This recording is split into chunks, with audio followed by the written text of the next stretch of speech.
I'm sorry, let me preface with the questions that we answered. So each group was asked to answer 3 questions. 1, surrounding the challenges of being in a relationship and working with government. 2, what are some innovative ideas or strategies that the government should adopt or fund? And then 3, how can community better hold government accountable and monitor our violence prevention strategies?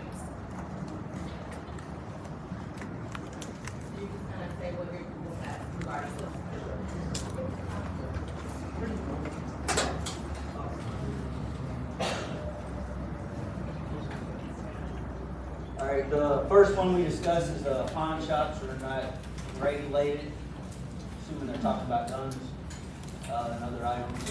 Build positive relationships with the community, remove public servants not engaging, alternatives to traditional government, citizen review board, redistribution of funds, community involvement, budgeting, accountability for funded offices, trust, participation, doesn't make afraid to speak out, reflections, this is the challenges, voice is not always heard, acting on feedback,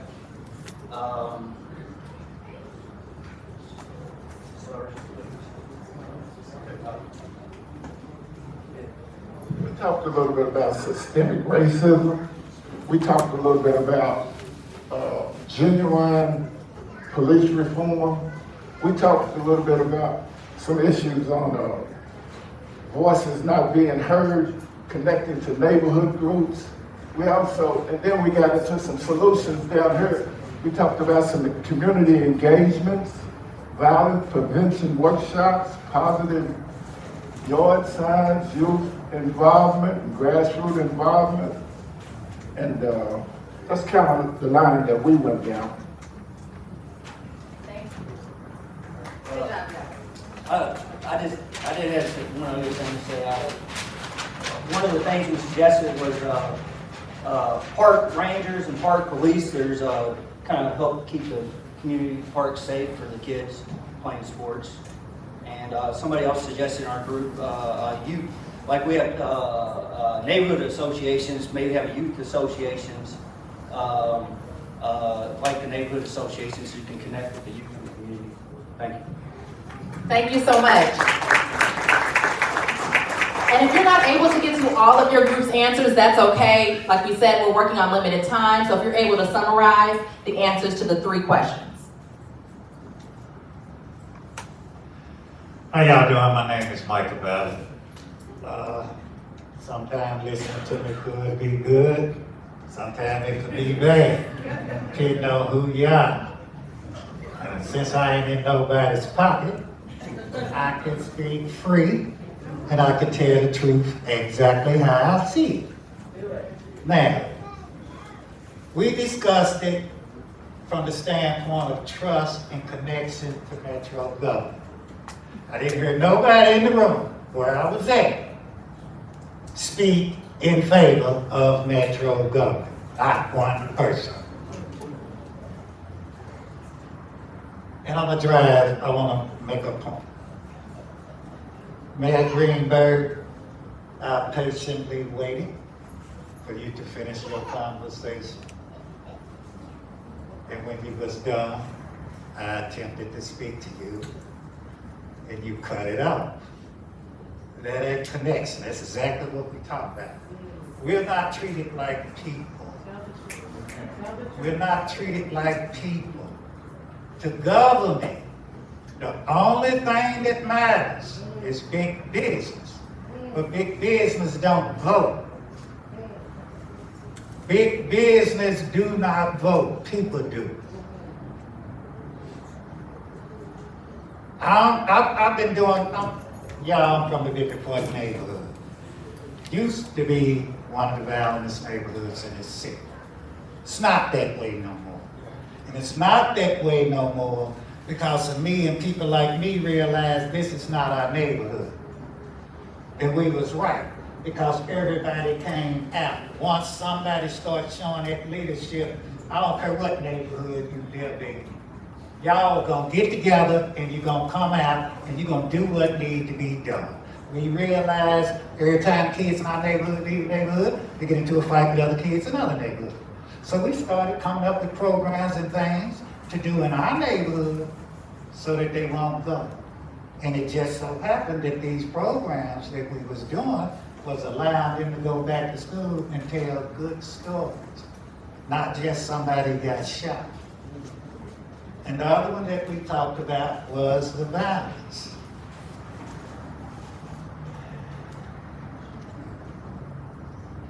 These kids are mad. They're very, very, very mad.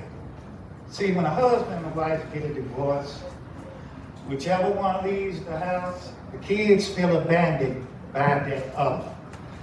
If a man loses his life, the kid feels abandoned. So anytime those two parents separate in any shape, form, or fashion, kid feels abandoned. They feel abandoned by family, they feel abandoned by community, they feel abandoned by government, they feel abandoned by business. And you wonder why they won't listen to you. And the cycle that they're caught up in right now has impacted all of us. All of us that went to funerals, cried. You know, we don't know. But it's impacted every last one of us. They need our help. Okay? They need our help. And it's our responsibility. And it's a difficult job. It's a challenging job. You can't get wore out. I've seen single mothers get wore out because of having to deal with different problems. You know, eventually you're gonna get tired. But I am gonna be clear about one thing. I expect our leadership to show leadership and exercise leadership and not just talk it. Because I'm not gonna cut you no slack and not call you out. Because like I said, I'm not in nobody's pocket. Nobody's. I'm beholden to nobody for nothing. Good. And if there's anybody here that knows me, knows I've been slaving in my community for 30 years or better. I'm the person that'll knock on the doors and say, I'm in the forks and the kids. And they know that I'm not gonna leave them kids alone, and I'm gonna feed them. And I'm gonna get into organized activities with them. It don't take money. It only takes people that really want to do it. Money, a lot of times, will stop it from getting done. That's why I hate meeting in groups, not to never get done. I just strike out, start doing it. If you watching, you seeing it, you want to have cool. There's a lot of people that believe in it enough where, oh, okay. Okay. Time's up. I should have been talking about money. I was talking about money, I'll still be able to talk. Thank you, everybody. Thank you for your input. But we do want to make sure that all voices right in the front of the room get to be heard.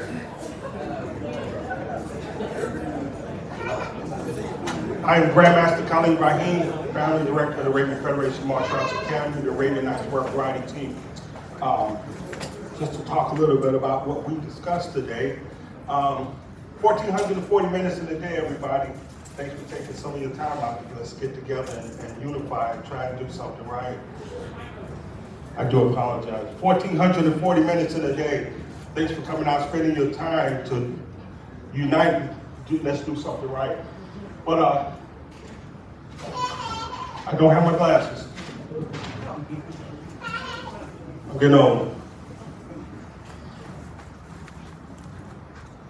We talked about and discussed putting together Metro Park Centers, bringing things back for the kids to identify with.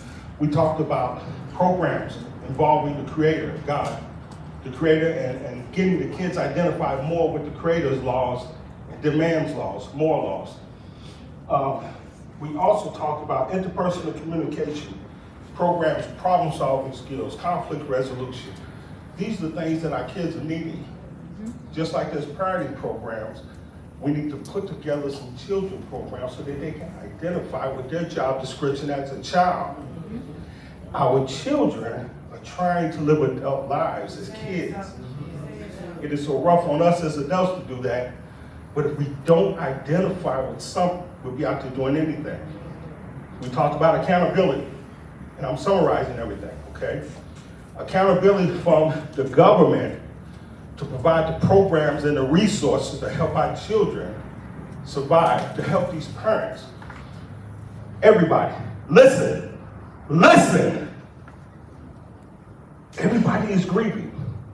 Everybody is mourning something or somebody, even if it's just a lifestyle.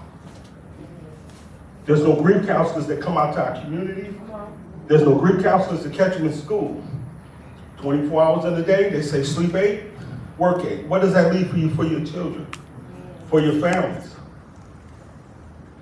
Listen, y'all, our kids have forgotten what they go to school for, and we have forgotten what we send them for. The pandemic has come around. No accountability, people are gonna do everything. They're gonna do anything, and they're gonna do whatever they wanna do. They say it starts at home, but you can't teach what you don't know. They say it starts at home. I don't agree with that. It stopped at home. Because when you stopped us from disciplining our children, then there's no accountability. And just real quick and I'm out. Just last week, one of my parents called, go over to the house, and her son was caught smoking weed. So she's trying to explain to him, look, you can't do that in my house. And he blew smoke in her face. She smacked him. He called the police. They told her, look, we're not gonna lock you up and smack him, but you can't abandon him. She said, he getting out of here, take him with you. They said, you're abandoning the child. They put cuffs on this woman and left. The child in the house. While she went to jail, there was a party. 2 people got shot that night. You complain about our kids, but then when we tell you what we need to do to get them prepared to come out to your community, you got a problem with it. Government needs to stand up and help us, work with us. Parenting programs. My granny, my mother, my auntie, my great-granny, my uncle, my father's father, nobody's ever had a parenting class, but they worked on it and made it the best they went along.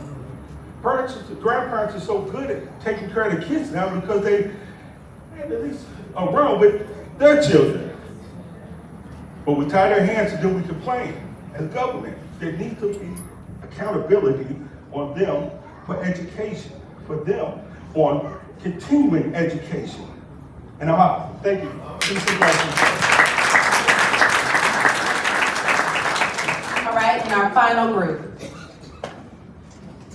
All right, how's everybody doing? My name is Michael Springer. I am the program manager for Youth Build Louisville's Pivot to Peace program. I was in the green group.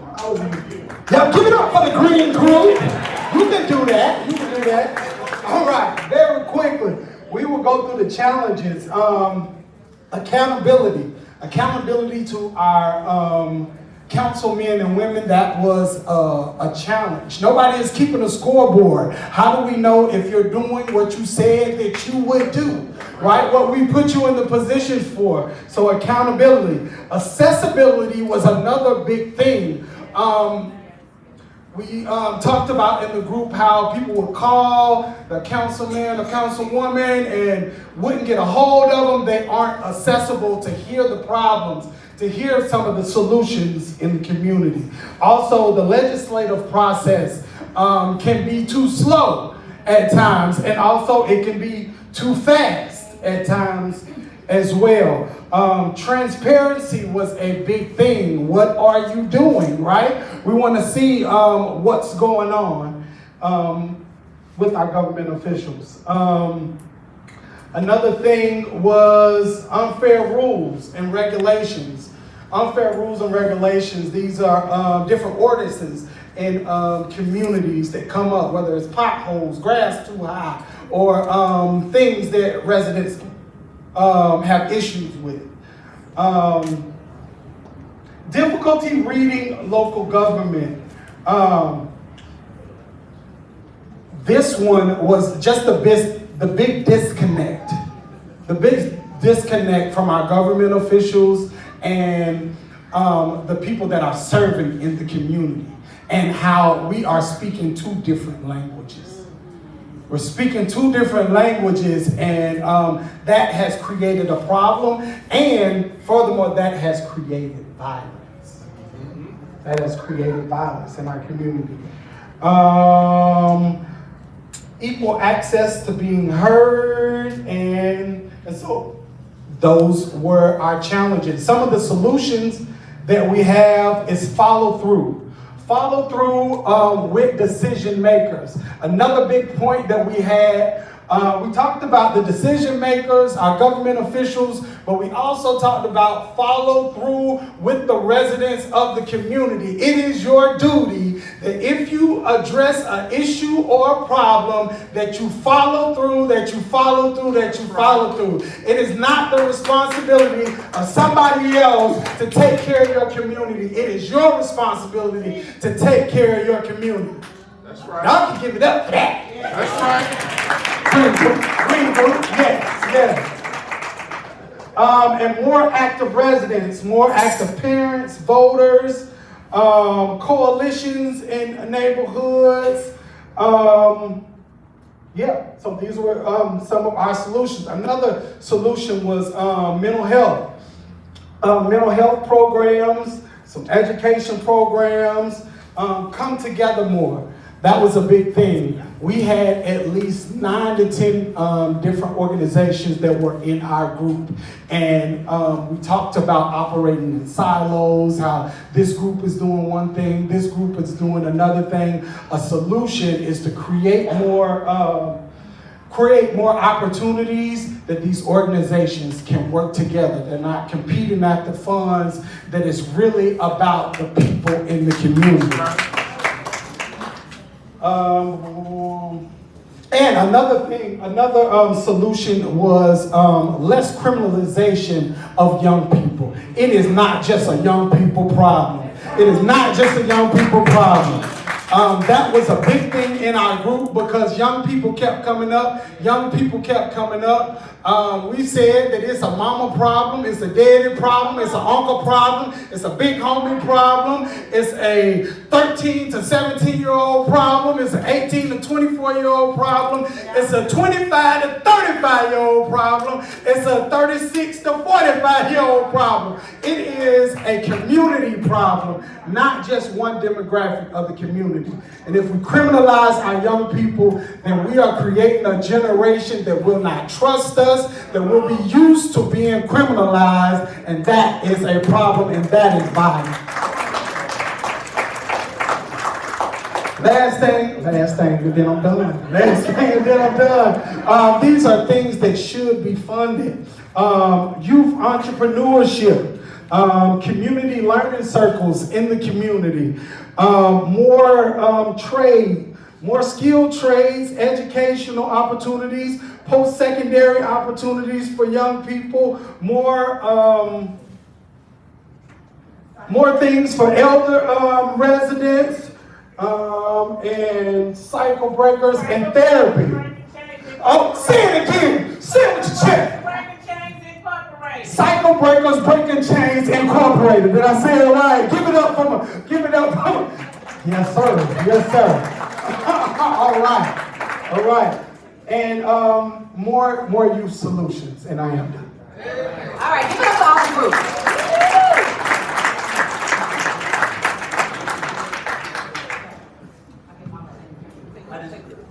Sorry, just real quickly, I left off major one, public transportation. There was a TARC meeting today at the Metro Council about public transportation. It's a big issue. Just because there's opportunities in our community doesn't mean people can get to them. So I mean, it takes, from my neighborhood, it takes 3 TART buses to get to GE and all the major employers. I think you should have a bus that goes directly to each major employer from the East Poor neighborhood in Louisville.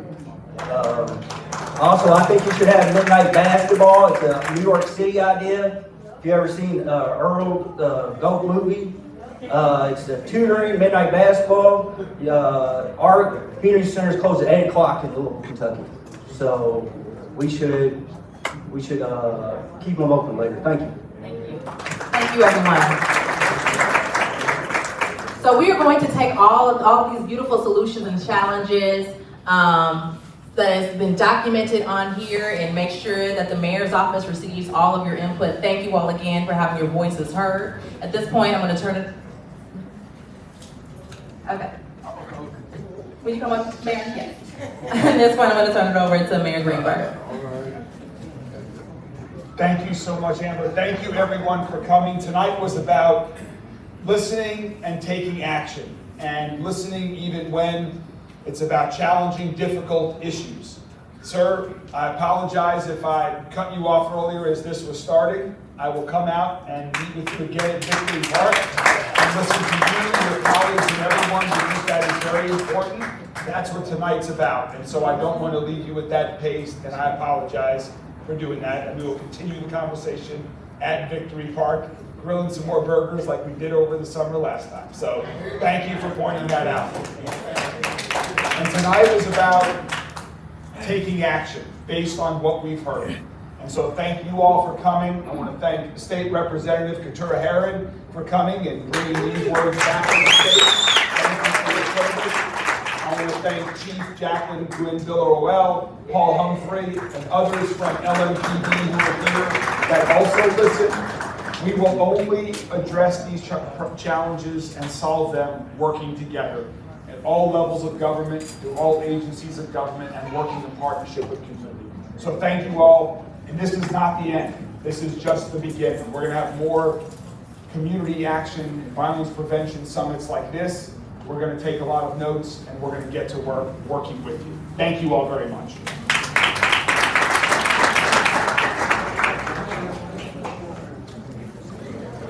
Okay, as the mayor said, this is the beginning of more conversation. We'll be having more information available to you to a larger convening that'll take place at the end of March.